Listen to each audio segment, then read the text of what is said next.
Natasha, and thank you so much for joining me today. Well, today I wanted to bring it back to washi tape.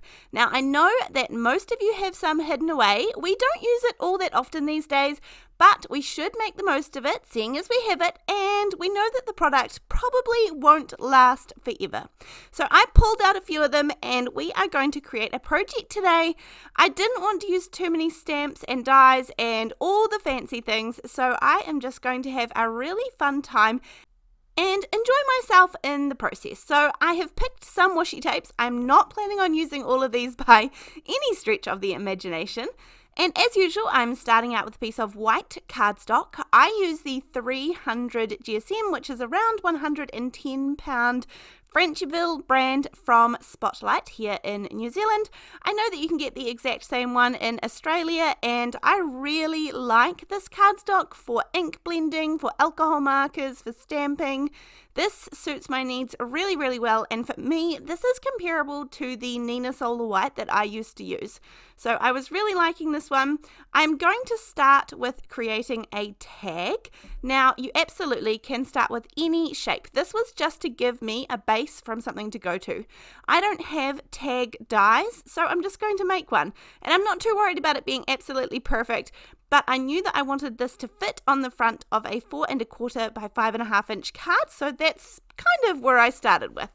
Now, these are the Hero Arts rub-on transfers. These are gorgeous. These are kind of collage-y sheets. There's a roadmap one there. There's sort of finer print. There's a little bit more collage-y print, music pages, music script, and then a very scripty font, which I have been using these, and I'm not going to lie, my tendency is to hoard this kind of thing because this is just what I love.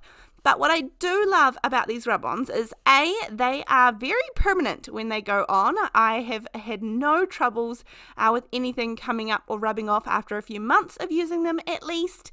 And the other thing I really like is each one of the words is sort of an individual. And so that's going to come into play a little bit on, especially if you are inking over top of these and things. Some rub-ons are just going to be a solid rub-on. This is difficult to explain, and I'm not good at explaining things, but they are sort of one solid image, whereas all of these are like little separate ones, and so the ink is going to be able to go in between all of these words and things, and you'll still be able to read the words really clearly. You'll see what I mean in a little bit, but at this point, I just wasn't sure. I knew I wanted the washi tape to come in from the right-hand side, and so that's why I thought I didn't want script over there, because I thought that the washi tape was going to cover it, so no point wasting the script. However, what I did soon discover is that actually half of the washi tapes I had pulled out are going to be see-through, and so I did want the same continuity, and I did want the script to be behind them, just like the other side of the tag. Now, if you had a stamp, a scripty stamp, then that's going to work just as perfect here. I was just really enjoying using the collage. And I feel like I have this deal with myself that if I don't use the things that I have, then how am I meant to get more? Because I have a very, very limited craft space. And so if I ever want to get new products, then I need to use the ones that I have. And so with rub-ons, that means that I need to use them up. And so I need to really enjoy that rather than have them sitting in a drawer. I need to enjoy the process and enjoy the products that I purchase. So this was me using them. And then from here, the washi tapes, I am really, truly trying to go as random as my brain will let me. I'm going to start, as I said, up at the top right hand side. I'm sort of working to the bottom left hand corner as well. That's, I guess, where we're aiming in some sort of angle. I certainly don't need these to be perfect. This process here was just about me picking out some washi tapes. I didn't really go for one color scheme. I wasn't really thinking. I was just really enjoying using these because I haven't pulled them out in a little while, and that reminds me that I probably just need to do that. And sometimes when you pull them out, you start to get really fun ideas. And I really enjoyed making this card and some of the freedom that comes with not exactly knowing where you are heading. Now, if you don't have washi tapes, then A, well done, and B, you could use different things completely. You could definitely use scraps of coloured paper, printed paper, or scraps that you have cut off other projects that have colours and shapes and designs and things on them. You would be able to glue them along the same sort of style as this. If you had die cuts, if you had anything, you can really go for gold at this point. I am just moving some colour down the page and enjoying using using the washi tape. And in fact, I've been thinking of another few ideas. I was really enjoying the process here and had time for my brain to sort of run amok. And so I did have a few other ideas for cards. Sometimes I film my projects and other times I don't, because I just don't know that if people want to see them. So let me know if you do want to see more washi tape to feature, or if we're about done with that. But as I said, I'm fairly random here. The colors are pretty random. I really am just trying to go on that angle pretty much and keep them straight. That's what I was thinking at this point. So I didn't know where this card was going to finish up, so it is a little bit of a journey for me. I have a couple of different Distress Oxide inks because I wanted to give that white text just a little bit of color, and this is where you're going to be able to see that the rub-ons are they are going to soak in that color, even though we have covered the tag, I guess, so to speak, that we've covered the tag in the rub-ons. You're still going to be able to add that color over top. Now, I started with the lighter blue, which I think was Salty Ocean, and I kind of wish I had left it at this color, but I decided to add in a little bit of the darker one too. As I said, at this point, I didn't know what I was going to do for a background. I was just really enjoying the process. Then I'm going to dry that, and I just wanted it to be sort of watercolory in the background. Then I pulled out some gold thread. I have been loving the thread at the moment. I didn't used to be into it, but as with everything, it swings in roundabouts, and I guess I am enjoying it now. So I'm going to take a relatively long piece, although there is a lot of thread on here, and this is lasting me a very long time. This is what I'm going to do. I'm going to make a tassel. So I'm going to run this around my fingers a whole lot of times. This is a little bit hard to explain given that it's gold thread. It would be much easier if it were wool or something that you could see a lot easier. But I tie a piece of more gold thread around just so that I've got it sort of all tied in a circle, in a little lasso there. And then from here, we are going to create a tassel that will go on the top of our tag. So I'm just going to tie a knot at the top of that, and this is what's going to go through the loop of the tag. It's going to be what the tassel dangles from. As I said, this is all really, really hard to show with the gold thread. If you want a separate video, or if I can show you more clearly in another video, again, let me know if that's something that you want to see. But this is how I create all of my tassels, and then you can make gorgeous little dolls from these and all sorts. But these are things that tend to come in handy to have sort of up your sleeve when you work with children, or if you're looking for rainy day activities and those sorts of things. So that's how I know these things.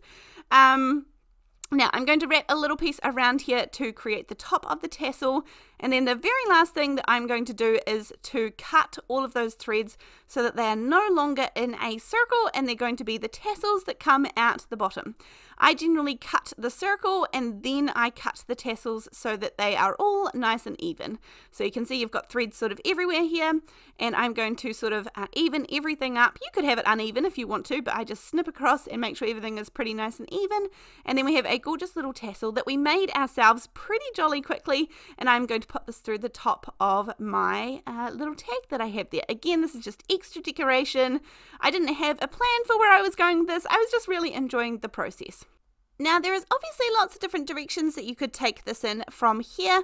I wanted to keep this relatively simple because the tag was kind of the focus. It's a fun element of the card, so I'm going to keep a really simple sentiment, but still put in a bit of time to it. We want there to be something on the front here for sure.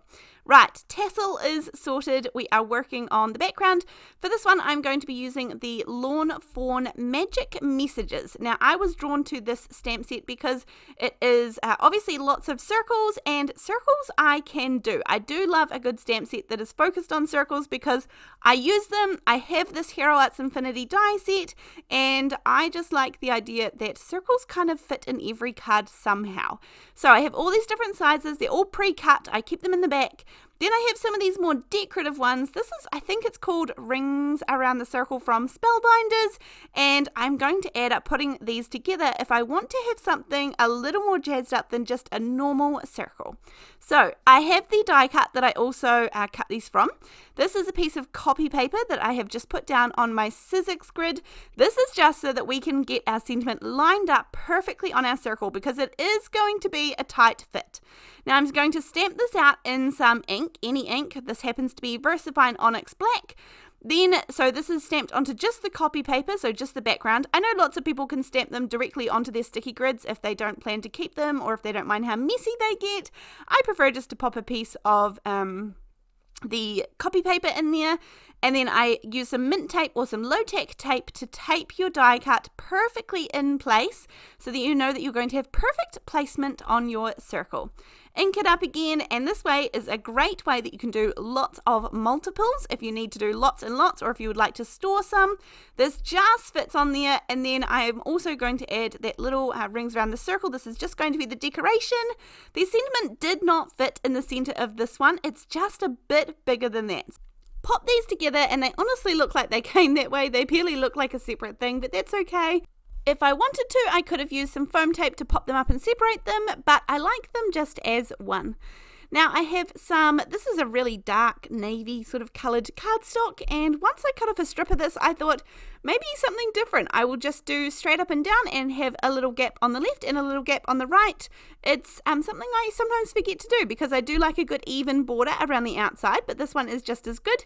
Use a little bit of liquid glue. This is the Ranger Multi-Medium in the matte finish. That's what's inside the glue bottle. Pop this down, wiggle it around till it's absolutely in place.